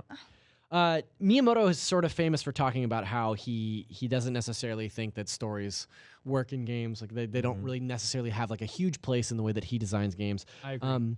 Yeah, Sam, you're kind of that same way. Like you don't really care about stories in games. I just don't think games are the place to tell a story. I think they're bad at it. But Yeah. I think you can still enjoy it, and I respect you if you enjoy a story in games. But I don't think that's what I get out of them, and I would rather watch a movie or read a book. Yeah. Like I always think the Rockstar games do a really good job telling a story. Because they play a bunch of And- movies for you. No, but in a smart way, and it's engrossing. But take something like Shadow of the Colossus, where the story is just kind of implied. I really like that stuff, and Ocarina of Time succeeds on that level. But I'm super connected to this story. Like I love it. I love like I like it because it's character based and there's a fantasy world that's different than anything I've ever seen. The characters are different and the world is different. The fact that you bring up the characters, this game and even more so Majora's Mask is a game that like lives and dies by its characters, and it's this kind of insane world of these like kooky characters. And one thing that Miyamoto talked about, Link's Awakening is like that too. yeah. While making it, this is a quote from Miyamoto. He says, "While making the game, I noticed I didn't want to tell a story so much as I wanted to have a lot of people appear around the main character and portray their relationships. Some years back, this is hilarious, a television show called Twin Peaks was popular. And when I saw that, the most interesting thing wasn't the ins and outs of the story, but what kind of characters appeared." That's right, And so, because like, nobody understood the story. Nah. But like if you think about Twin Peaks, the characters like the log lady and the detective that loves pie and like all these guys, right? Like, and then you compare that to like the Happy Mask Salesman and Dompe, the graveyard keeper. It's like, a perfect comparison. it's great. Yeah. Like it makes sense on so many levels. There's all these weirdos that you meet throughout the course of this game that add so much flavor, but don't necessarily have anything to do with the overall story. Even or the plot. construction workers are unique, right? Yeah. That you meet in. I love that one guy that Kakariko runs Town. like this. Yeah. Yeah, And he has a son who doesn't want to be a construction worker. Yep. And he gets like cursed and ends up in the forest. He's part of the trade quest later with a poison mushroom. Yeah. It's really spooky and weird. Do you find out what happens to him? Because when you go back to give him the cure, the Kokiri lady is there. Oh yeah, that guy died. Yeah, it's pretty tragic. Oh Yeah. no. Yeah. What about that weird dude who dances? Yeah, the Tingle? dancer. No, there's a dude who dances. Oh, yeah. Well, there's a dancing guy. But the couples, right? No, there's like There's this dance- weird like yoga dude. That's in who's- Majora's Mask and the Mushroom, right? There's Yeah, another yeah. dancing man in Wind Waker as well that teaches you the Sun song. Oh, the in Elvis Wind guy. Waker. Yeah, he's great. No, they've got weird side characters in this series Yeah. that are just very There's memorable. a mad scientist Oh yeah, always. in the Lake Lea? Lake Hylia area. Yeah. And then later he's in the, I guess in Majora's Mask, he's in the observatory. Is that right? Yep. Yeah. That's all Yep. really cool. And of course, all these weirdos and all these plot twists and stuff are underscored by Koji Kondo's amazing, incredible score. Probably one of my, if not my very favorite score in any game to date. I wish, in retrospect, that it was instrumentally more sophisticated because it sounds like cheesy and MIDI it's file MIDI, like yeah. now, but I absolutely like know every song in it, and they have always played in my head. I just know them all. so well. The title What a theme, feat. the title theme itself, just booting up your Nintendo 64 and hearing those kind of sparse piano notes at the beginning, and then the flute comes in, or I guess it's the ocarina, right? But a lot of these songs have been reworked, and I know that there's orchestrations of them out there now, and they're phenomenal, just beautiful pieces. But even every little ocarina song is unique and memorable and fits the locale or whatever it does. Yeah, And absolutely. have to be played on 6 notes. Yeah. So That's you can 5 notes. It's so 5 y- notes. Well, those songs, yeah, but with the Ocarina in Ocarina of Time, you can alter the notes that you play based on the control stick. It's a whole So- toy. Yeah, it's really interesting. So, for example, like this guide that I got came with the notes to play Kakariko Village. So you can play the entire theme that plays in Kakariko Village with your Ocarina. Yeah, there was a long period of time where, as a young musician, my friends and I obsessed over the idea of learning like popular songs on the Ocarina in the Ocarina of Time. Just trying to play like dumb Blink-182 songs or whatever like on the Ocarina. They sounded terrible, but it was a lot of fun. Because you can use the pitch bending of the analog stick and do all kinds of crazy stuff. Yeah, for sure. But it's interesting that now like Song of Time and Zelda's song, Zelda's Lullaby, those like super iconic songs, those are just variations of 3 notes. Epona's song, Yep. Those are just 3 notes, and they're oriented in different ways. Like musically, that's like really interesting that they made all these songs from basically like a very basic scale. Yeah. Super cool. Speaking of basic scale, I'm pretty sure my Scarecrow song was like all up C. Yeah. I'm I pretty didn't sure I realize just like you could jammed on do it. one note. I did back and forth. Yeah. But Yeah. Yeah, that's pretty good. Did you guys write a Scarecrow Yeah, I song? did. I actually have it written down in my we go. strategy guide. You wrote in your strategy guide? The only place I wrote Shameful. it. She's a guide's writer. It's the only place I wrote in it. Where is it? Yeah. That's really funny. It has. Well, you got to space. memorize it. Yeah, so this has space for all of the songs because this was like a kind of do-it-yourself guide. No little bit. way. You're supposed to write down the songs as you learn them in this page, and they have a little spot for your Scarecrow song, and that's where really I wrote cool. it, so I wouldn't forget. I didn't figure that out until way late into the game. Yeah. the Scarecrow that you song? can couldn't figure out that the you can It's Scarecrow. anchor to crazy, him. and then Yeah. the use for it is like even crazy. You can go Yeah. back into Dodongo's cavern, Yeah. like as an adult, and like use it in a back corner and get like a sculpture out of it. Yeah. Yeah. You know what else is totally obscure in that game is the Song of Time. When there's like a Song of Time block that you can move. Yeah. Like the only thing they don't tell you anything. It's just like I think it has the symbol of the Hyrule Castle. Yeah, or that's something right. on Yeah. it. Yeah. Like how would you ever know to play that song? Those were the places where I got stuck, where I was like, oh, you got to stand on the seal and play it. yeah, Like, and the seal yeah. too. Yeah. Yeah. We are shortly running out of time here, but I did want to talk about sort of the lasting legacy of Ocarina of Time. To this day, 20 years later, it's still number 2 on our greatest games of all times list. We updated that last year, moved some stuff around, but Ocarina clocked in at number 2. Now, I'd put it in my top 5. I think my favorite, I know that my favorite Zelda game is still The Wind Waker. I love The Wind Waker. But that's a variation on a theme, right? Like, I feel like essentially every Zelda game that came after Ocarina of Time was just a remake of Ocarina of Time with 1 or 2 new mechanics or a different art style or This looks something so like that. good on Wii U. I cannot Yeah. believe how good this looks. I wish they would bring it to Switch, come on. Yeah, I wish they'd bring this. Me to too, Switch. because you know what they did with the Wii U version? They made it so you couldn't invert your controls, even though that's the way the game was originally played. Boo. Yes, I'm salty. You always Like invert? the sea. I always invert because Ocarina of Time, you can only play inverted. I guess I forgot about that, which is So- weird because I never play anything inverted. So, I want to talk to you guys a little bit about what you think about Ocarina's impact on subsequent Zelda games. Obviously, Majora's Mask is like this direct sequel, uses a lot of the same assets, But but so it has a totally different. different feel and a totally different theme and mechanic. So, So the biggest thing, and this obviously didn't come out of Ocarina of Time, but Ocarina of Time wrote the 3D template, was this setup that the games would continue until Breath of the Wild, where you go into it, you figure out how to open a temple, you go in, you find an item. That item is used usually to escape that very room that you found it in, and then the boss uses the mechanics of that item for to teach you how to use it for the future. Right. And so it had kind of like this very confined setup of figure out how to do all these cool puzzles. Here's the tool, and then beat the boss with it. And a lot of games other games followed that too. And that became this template. And I was really glad to see it broken with Breath of the Wild. Yeah. But at the same time, I miss the concept of having these boomerang puzzles and these hookshot puzzles. Like, Yeah. I really like that about these games. there's a vocal contingent now that Breath of the Wild has been out for a while that of people that are saying, oh, what if Breath of the Wild's actually bad? Because Double it's not- hookshot. because it's not like the old versions of Zelda.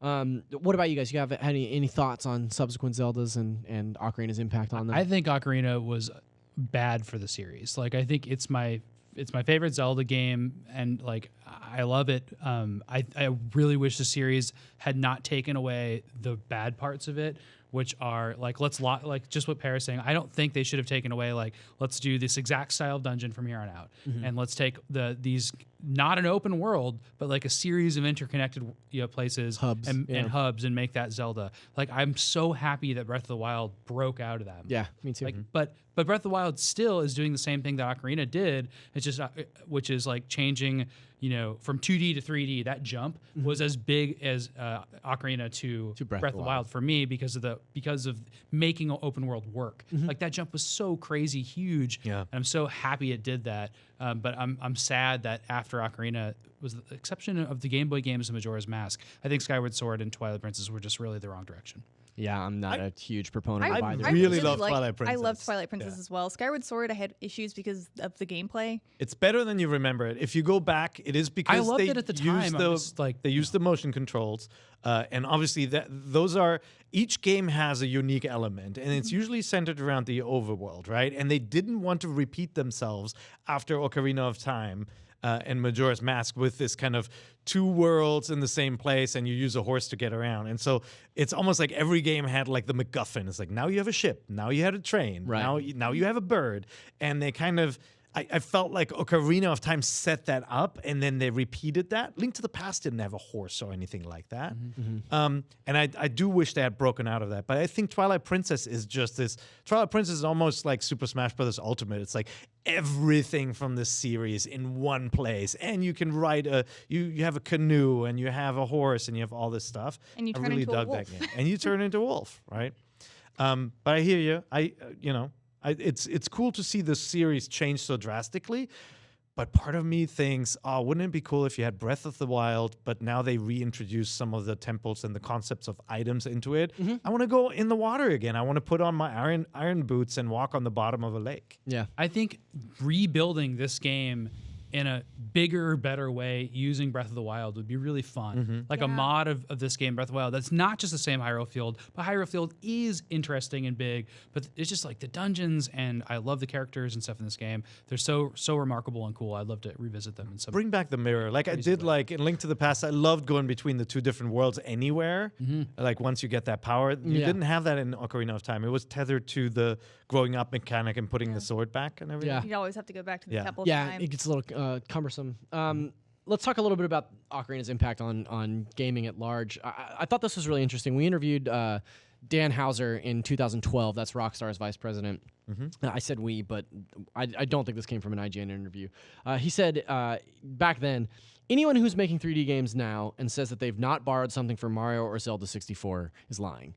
So I think that's pretty telling. Like, this game clearly redefined the way that we thought about 3D open worlds, the way that we thought about action adventures, the way we thought about combat in games. We've kind of covered this earlier in the episode, but is there anything else anybody wanted to say in terms of Just like, created the horse mechanic you use in games like The Witcher, right? yeah, except the Witcher's horse is dumb. Somebody, Shadow of the Colossus, somebody would have figured out to do horses in a game like Ocarina of Time eventually, but after Ocarina of Time showed how it was done, everybody's like, yeah, you walk up, you hit A to get on, and you hold button to get off, and you can jump over things if you go fast enough. Like all of those mechanics are present now still, and they're almost implemented the exact same way. Yeah, you guys have any thoughts on that? about what other games learned from this game. Yeah. I mean, it's really funny that there's the term Zelda like took on a different quality after this, and like there's games like Beyond Good and Evil that just like directly copied this. Darksiders, but not too many of them. Right. Yeah. And even though it's this game was exactly, Yeah. even though this game was so influential and cool, there's not a lot of games like Ocarina of Time, except for other Zelda games, and I think that's pretty interesting, and I think it is because it's hard. I'm trying to think Expensive. of other games now that have that besides Darksiders. Like, would you consider like Prince of Persia? Mm, It's Yeah. a little bit too actiony. yeah. Like, I mean, it Yes. feels almost like the modern Assassin's Creed games are closer to this, you know, like they I honestly- reintroduce some of the puzzles and Yeah. the pyramids, and I honestly got a lot of Zelda vibes from God of War earlier yeah. this year. Oh yeah, I felt like God is of War felt like almost more of a classic Zelda throwback than than a God of War throwback. Based, but yeah. Yeah.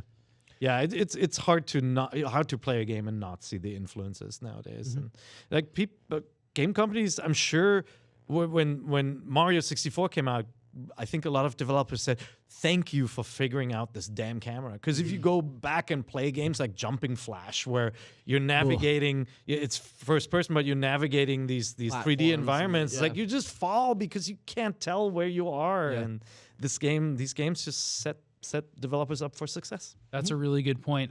The 3D of these games is also, for me, very revisitable. Like I have no problem with Mario 64 and very little problem with this. And I've heard people say like it's hard to go back and play Zelda, or if they're playing it for the first time, it's weird for them. So I've been like, working man, through. I picked it up yesterday and just went exactly. I did everything I needed to do. I've been so working easily. through this game for just to play it for the 20th anniversary, and it's been since the 3DS version was released. And I will say I don't think that it's aged poorly, but it certainly shows its age in the fact that it's very slow. It's very like not tedious, but like you have to go back to the Temple of Time to like change between your two forms. You got to do all these block puzzles. Like there's things that are like very of an age, and that's the only thing that like really encumbers. Counterpoint: It does have the fast shortest travel. intro. That's true. It does. Yeah, have it does have fast travel. Yeah, with the songs. And it's the shortest intro to any Zelda game. Yeah, that's true too. You are in a dungeon and like Right it's away. like time to dungeon is like 5 minutes. In Yeah, that game. Link to the Past is the same way. Super cool. You go straight into the castle, like right from the outset. Yeah, get your little sword. Yeah, But it got away from that after Yeah, that. after and that's that. what was disappointing. So I think we would be remiss, and I don't want to spend too much time talking about all the timeline theories that have come out of this this particular game. Like Ocarina of Time is the game that is the sort of genesis for all the timeline theories. And at the time, it was the earliest game in the series. It was supposed to be like the first, right? But the idea that you've got these different endings based on whether whether Ganon won, whether Link won, right? Splinters the Zelda timeline. Ultimately, Miyamoto says, "I wish people would just stop talking about the timeline. Like nobody true. cares. Like it's He not a does big it. deal. Like you shouldn't worry about it." I spent years obsessing over the timeline in the Zelda series after Ocarina of Time because it was interesting to me and it added depth and lore to a series that doesn't have a ton of that. But as the older that I get and the more Zelda games that I play, the more I'm like, I don't care about the timeline. It doesn't matter when these games take I place. really think the only Zelda game that matters in the timeline is Skyward Sword because that 'Cause that's just the very, explains very first one. what the furthest back in the past that Right. happened. I like when they reference each other, even though they don't look the same, right? Like the way you find the castle in Wind Waker, for example. Even That's though really cool. It's a completely different take on the legend. Like that connective tissue is really cool. I wish they had taken care from the beginning to tell stories that link together. Nah. But no, the stuff though that I do like is like in Twilight Princess when you fight the skeleton, you're like, who is Yeah. that, right? Like just the little nuggets that they put in these games that Yeah. could be connections. Since Twilight Princess is just it's Hyrule, it's laid out almost exactly how Ocarina of Time is. Yeah. It's very interesting. Yeah, but then also like not Skyward Sword, sorry, Breath of the Wild takes that and turns it all on its ear because everything from every Zelda game is in that game, right? So it's like this weird amalgamation of all the different games, almost like they're kind of looking at it like just put them all together. It doesn't matter. Like here's the Zelda multiverse all in one, area. I think that's really interesting. We saw a couple of reissues of this game. We talked about the Master Quest. We haven't really talked about the 3DS version very much, but the 3DS version to me is the definitive version of this game. It streamlines a lot of the sort of clunkier mechanics of menu navigation, map stuff. It looks great. Like it's a beautiful, basically reskin. It's funny because this game looked this way to me as a kid. Yep. But going back and playing it on 64 now and seeing like how low res it really is. Link's got it's a funny nose. Yeah, it's kind of baffling. But then you look at the 3DS version, and the 3DS version is Link is so much more animated. There's so many more textures. Like it's such a prettier version of this game. It looks good in 3D. It looks good in 3D. gorgeous, yeah, it's a great game. Yeah, and they streamed great like there version. were a couple of places where people got stuck. One was the area where you're supposed to meet someone behind the village, and she only shows up during a certain time, and like people got stuck there, and they kind of ironed out some of those rough edges, and made it a little bit more intuitive. So it definitely is a better version of the game overall. Better animation. Yeah, better textures. Yeah, creepy fairy still. Yeah. This is the version that when I want to go back to Ocarina of Time, this is the one that I play the most. This is what I've been playing most recently. It's great. You want this one on Switch too? Yeah, why not? They'll have to spruce it up a little bit more. Huh? Yeah, I think so. Yeah. But I mean, if they're going to bring any version to the Switch, I feel like it would probably be this one. So, yeah. Okay. It's cool as the Master Quest too. Yeah, Yeah. definitely. Totally. So fine. it's a special episode. It's a jumbo-sized episode, but that doesn't mean that we don't have time to play a little game Oh, that I like to call the question block. oh, that's not a game. No, you're right. It's definitely not a game. Gregory Allen writes in and says, I was late to the party and didn't beat Ocarina of Time until the GameCube version that came with pre-ordering the Wind Waker. I ended up loving this game way more than I expected and was hyped to start the Wind Waker. What version of Ocarina of Time has been your favorite? Will N64 always be the best due to nostalgia, or have the GameCube or 3DS versions top that experience for you in many ways? We just talked about this. So, yeah. It's tough. Like, you can never separate yourself from the first time you play something because you have all these warm, fuzzy feelings about discovery, sharing with your friends, experiencing something for the first time. And so, even though I'd say 3DS is the better version, it's just like I remember that level of excitement around the original release, and like it just can't be replicated. Yeah. I'll tell you, the Rumble Pack with a 64 controller and a CRT television is still really, really interesting and fun to play. Yeah. I feel that's par for the course. You're a retro dude. Yeah, that seems right. Yep. Casey, what about you?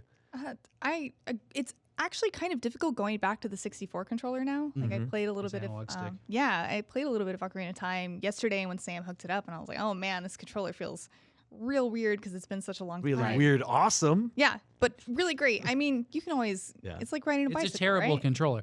There's no way to play this game on a good controller except for like GameCube and Wii ports. Of Yeah, it, because so- like the 3DS is not a good way to play it either. Yeah, you can play it on the Virtual Console on the Wii Slider, come on. with the GameCube controller, and I think that's fine. Yeah. I think that's a That comfortable would be controller. the best way to play it. Yeah, I would have I to get say so it might be muscle memory. I get so used to the N64 controller so quickly. Yeah. It works for this game and Mario so well, but as soon as you put in GoldenEye, oh my goodness. Mario 64 specifically, I feel like you got to play on a 64 controller. It just feels foreign to play it anywhere else. Okay, Kevin Sella writes in and says, first time playing Ocarina of Time was on GameCube in college, the Wind Waker pre-order disc, alongside two others, one who had played before and one who had not. We took turns, declared ourselves wisdom, power, and courage, and would only play when the other two were present. It took us the bulk of the semester, but when we beat Ganon at 2 a.m. and watched the end credits together, it was all worth it. It's crazy to think that this single-player game could create such a communal experience. Not really a question, but I thought it was a nice story. I love the play and watch. That was always so fun. So you experienced what we experienced when we reviewed the game. So when we got our copy, we had to finish the day's work, publish IGN 64, and then Matt and I just sat in a room playing this game all night until the morning, fell asleep in the office, and then woke up and started to play again. And that, like, when you get to the end, we handed off the controller. It was just such a great memory. Yeah. Like when you guys died, you'd hand off the controller, or Huh? when each of you died, you'd hand it off? No, or like it just whenever was you just felt, whenever you're like, Okay. all right, you figure this out. Yeah. Ocarina of Time was the game that connected me to two of my best friends when I was a kid, one of which I met her when I was 8 because we Even both after loved- she spoiled that Sheik was Zelda for you? Even after that, it's okay. That story, one of my favorite memories is I was having a sleepover at her house and we were playing The Legend of Zelda, going through Jabu Jabu's belly with her little brother, and we were at the end of the dungeon and we needed to fight the boss, and we had very low hearts. So we were going outside of Jabu's mouth to break the pots to get hearts, and we were going in and out repeatedly, and then would cheer every time we got a heart because it got us that much closer to the boss. Right. And just I have memories like that with friends, and one of my friends, Sarah, that I've known since I was 8, and we connected because of our love of this game, are still friends now. Yeah. Like 20 years later, and that's insane to me, and it was all because of this game. Yeah. Oh. Okay, Ross Plummer. The great Russ Russ Plummer. He writes in and says, Casey, you kind of covered this, but did the host use a strategy guide?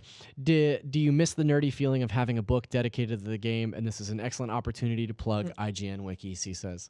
Thanks, Russ. Yeah. Do we have a full strategy guide for this game? So we do. We have a really great strategy guide for Ocarina of Time. So if you start playing it again, you should check out that wiki. I worked in that guide personally. When the 3DS one came out, I really went in there and revamped it. Really proud of that one. There was no guide when I played it. I was looking. There were print guides. No, it was coming out. The we game do wasn't play out it. yet. That's Yeah, he played it Yeah. before. Yeah. I was looking at the guide for getting bigger on Sword to refresh my memory, and it's a really good guide. Yeah. Good job. When I was playing this game, I absolutely got to a point where I was like, I wasn't stuck, but I was like, I'm really curious. I want to do everything in this game. And that's why I got the strategy guide for it. I was like, I want to get all 100 spiders. I would never do that myself. Yeah. So I went out and I went to like, there was the big box era for bookstores. I guess I went to like a Borders or something. And on the shelf, they had different strategy guides for it. And I got like the pulpiest, cheapest, like crappiest one. Like it wasn't even a main company. And I brought in the Brady one and the Nintendo Power one today. Which are both labeled the official strategy They're both guides. labeled official strategy guides. But this one was not. It was called the unofficial Zelda strategy guide. I still don't know who published it. I've never seen that copy to this day. But and I lost mine, but I loved it so much. Yeah. Like I remember how ratty it got. Yeah, I mean, this is it. And you have them on the floor when you're a kid, Yeah, I would read this as a book when I went to sleep because it was written narratively. It's like Link went into the water temple and knew that he needed something to. And That's it was so all wild. like written like You gotta that. hold and up it was that just other the book you coolest have there. thing. What? Which one? That one. This one? I have a How to Draw Zelda. It's Is it from that era? Yeah. Hey, Casey, Zelda is the girl. Yeah. Casey, this is the book you can write in. Yeah. Well, hey. This is old. This is from that time. Yeah. Oh, wow. Cool. Wait, when was I didn't know it they made? did tie-ins like this. There should be a copy. Oh, 2001. Yeah, it came out right after Majora's Mask. Look what's on the back. Hey kids, you Check like that. killing these bugs? Yeah.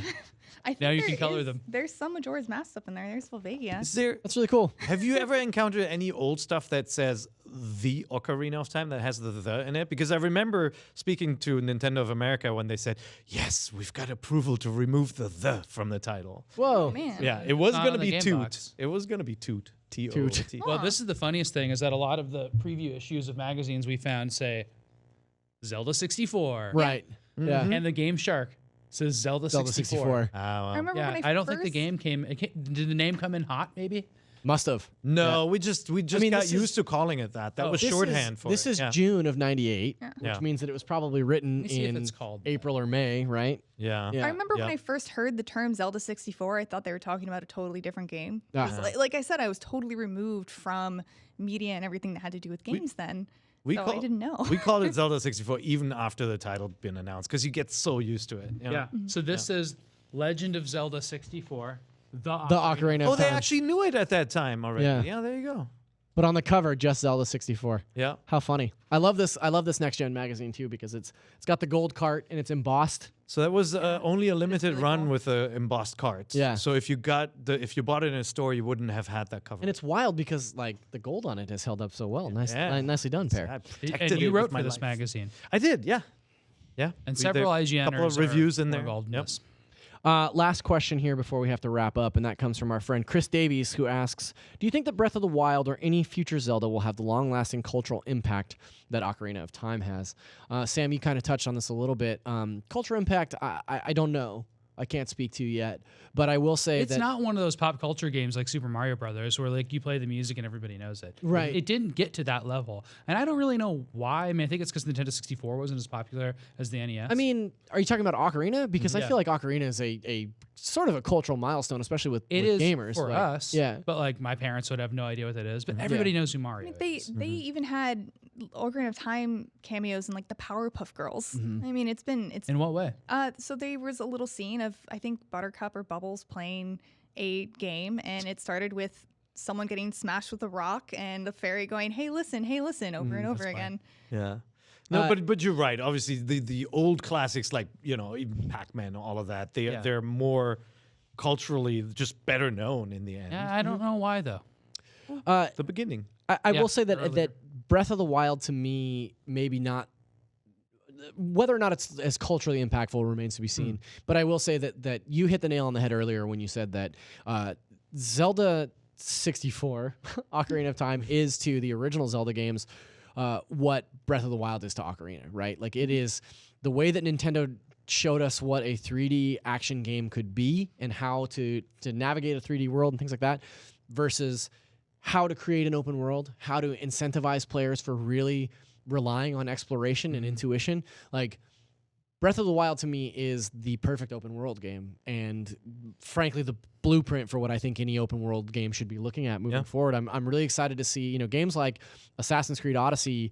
That to me just feels like a reskinned version of Breath of the Wild in a way, but like So it'll be the next generation that's looking at Breath of the Wild, the games that haven't been in development for 4 or 5 years that are like, oh, we should take some You examples. got to remember, it's hard. Yeah, of course it's hard. So if nobody kept on making Ocarina of Time, I'm worried that people won't keep on making Breath of the Wild. Yeah. So, but there are elements in Breath of the Wild that, that I think will now persist. Where when somebody's making a game, they put a limitation in their game, they'll say, "Well, that's no longer acceptable." It used to be in a video game, you walk up to a fence, and that fence, even if it was just as high as your You're not waist, getting over you it. can't get over it. No. There's no way. And like then games let you climb it, like Ocarina of Time, and you can't do that anymore. With Breath of the Wild, you see the impact on Assassin's Creed Odyssey, where now you can climb anything, and like they're no longer these kind of artificial lockouts. That Like was they even- open the world up much earlier. I think you'll see that a lot. That was even one of the things I noticed playing Red Dead because I had just come from playing Assassin's Creed, and it's like I can't